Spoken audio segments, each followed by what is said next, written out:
بسم اللہ الرحمن الرحیم۔ السلام علیکم ورحمۃ اللہ وبرکاتہ۔ ڈیلی محمد چینل کی طرف سے آج میں اپنے دوستوں کو رسول اللہ صلی اللہ علیہ وآلہ وسلم کا ایک فرمان بتاؤں گا۔ اس سے پہلے میں اپنے تمام دوستوں سے گزارش کروں گا کہ اس ویڈیو کو آپ نے آگے ضرور شیئر کرنا ہے۔ تو شروع کرتے ہیں۔ بسم اللہ الرحمن الرحیم۔ رسول اللہ صلی اللہ علیہ وآلہ وسلم نے فرمایا، 3 شخص ایسے ہوں گے کہ ان کی آنکھیں جہنم کو نہ دیکھیں گی۔ ایک وہ آنکھ جس نے اللہ کے راستے میں پیرا دیا، دوسری وہ آنکھ جو خشیت الہی سے اشکبار ہو گئی، اور تیسری وہ آنکھ جو اللہ کی حرام کردہ چیزوں کو دیکھنے سے رک گئی۔ کتاب کا حوالہ یہ نیچے موجود ہے۔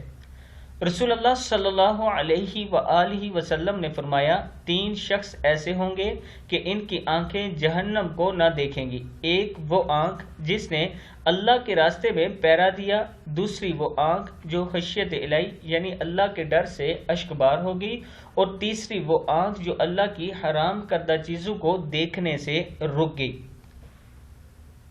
میں اپنے دوستوں سے گزارش کروں گا کہ آپ بھی ان چیزوں سے بچ کر ان لوگوں میں شامل ہو سکتے ہیں جن کی آنکھیں جہنم کو نہیں دیکھیں گی۔